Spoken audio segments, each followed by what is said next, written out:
There are ideas so powerful, so precise, so ancient, that they can cut straight through the human mind like a blade.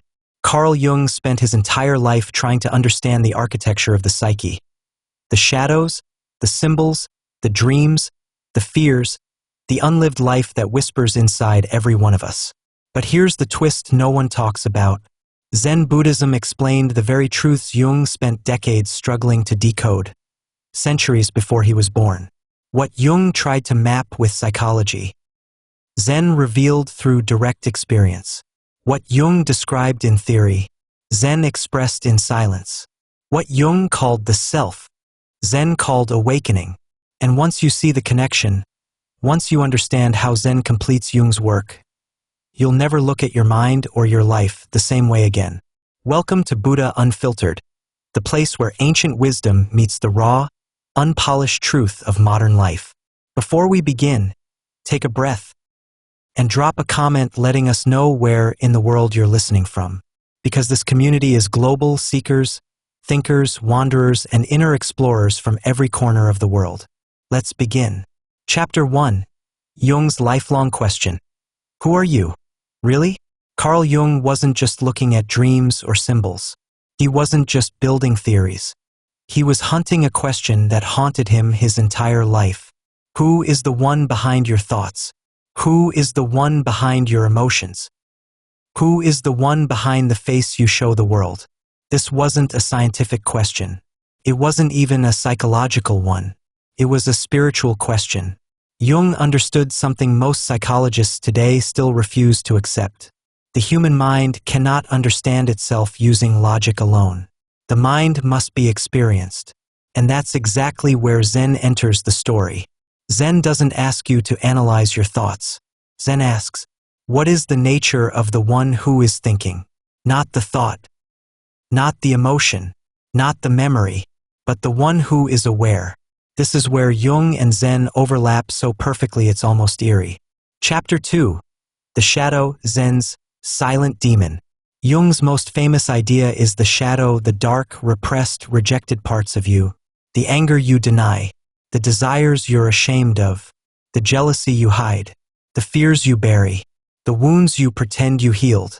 Jung said, until you make the unconscious conscious, it will rule your life, and you will call it fate.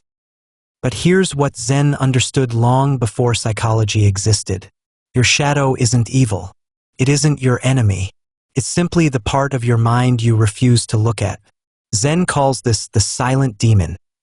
Not because it's monstrous, but because it's the part of you that suffers in silence. Zen teaches, what you run from becomes your prison. What you face becomes your path. Jung spent his life teaching people to integrate their shadow. Zen taught the same thing, but without a single theory, book, or diagram. Instead, Zen gave a simple instruction. Sit, be still, watch, do not run from what arises. In this silence, the shadow steps forward, not to attack you, but to be seen. Chapter 3. Individuation. Zen called it awakening. Jung believed the goal of human life was individuation, becoming whole, becoming real, becoming the person you were meant to be. Not the ego, not the mask, not the role, but the true self. He said the self was the organizing force behind your life, the inner teacher, the inner guide, the inner light that tries to wake you up. Zen had a different word for this, satori, a flash of awakening, a sudden seeing, a moment where the illusion of the ego cracks, and your true nature is revealed.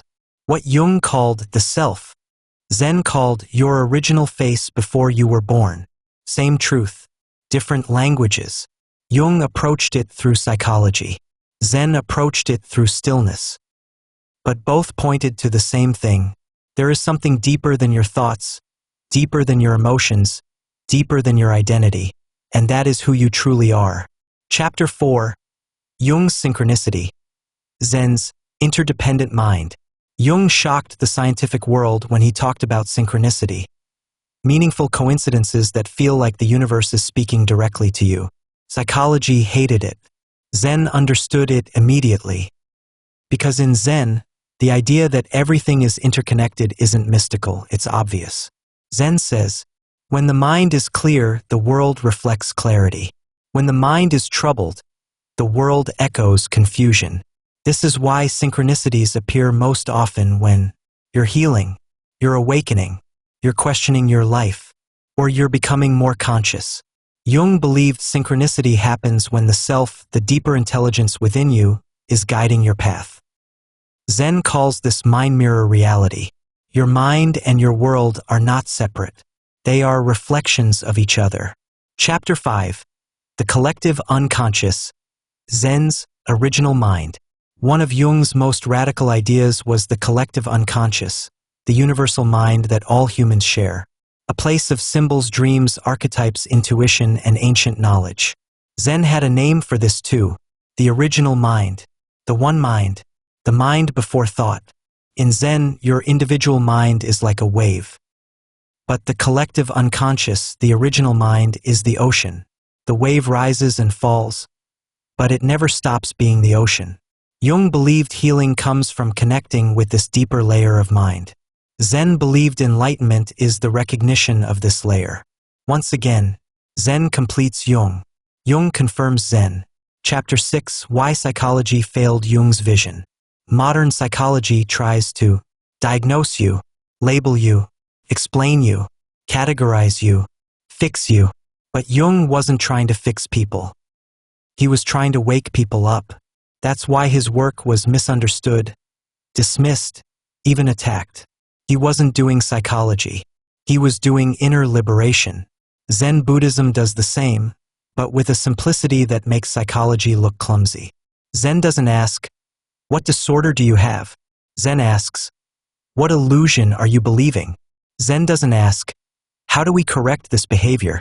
Zen asks, who is the one behaving? Zen doesn't ask, what trauma caused this? Zen asks, what story are you still holding on to?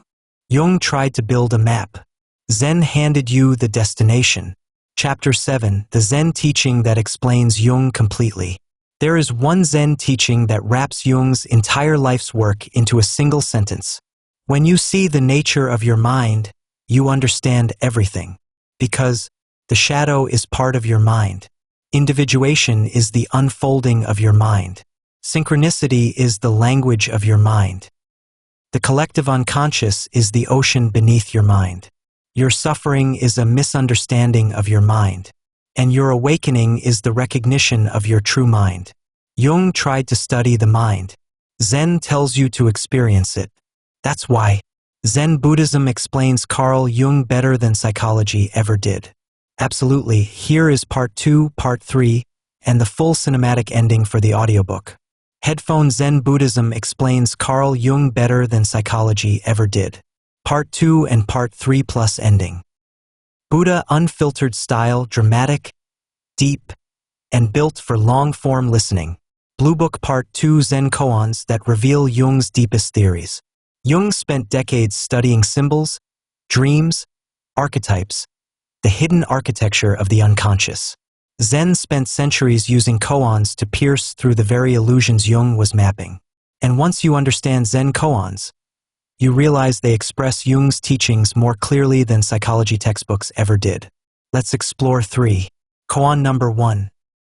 Show me your original face before your parents were born. Jung called this the self, the true identity beneath the ego. The ego is what you call me. Your name, your story, your wounds, your habits. But your original face is the awareness behind all of that. This koan isn't asking for a literal face. It's asking, what remains when you stop pretending to be who the world thinks you are? What is left when all roles fall away? For Jung, individuation was the process of uncovering this original face. For Zen, awakening is the recognition of it. Same truth, different doorway. Koan number 2. What is the sound of one hand clapping? This is not a riddle. It's a psychological weapon. It stops the rational mind. It short-circuits logic. It dissolves the ego's need for control. Jung believed transformation happens when you move beyond the ego's grasp, when you tap into a deeper intelligence Jung called the unconscious self. Zen uses this koan to destroy the ego's grip and give you direct access to the part of mind Jung spent his life trying to describe. The sound of one hand clapping is the moment your mind stops trying to solve life and starts seeing it. Koan number 3. If you meet the Buddha on the road, kill him. Shocking? Yes. Violent? No. Profound? Absolutely. Jung warned about the danger of projecting authority onto others, parents, teachers, leaders, gods, systems, gurus. Zen says the same. Do not worship the image of truth. Find the truth within yourself. Kill the Buddha means, do not cling to idols. Do not cling to teachings. Do not cling to images. Even the idea of Buddha becomes a cage if you hold it too tightly. For Jung, killing the Buddha means confronting your projections. For Zen, it means taking responsibility for your awakening. Both say the same thing. The teacher is inside you. The wisdom is inside you.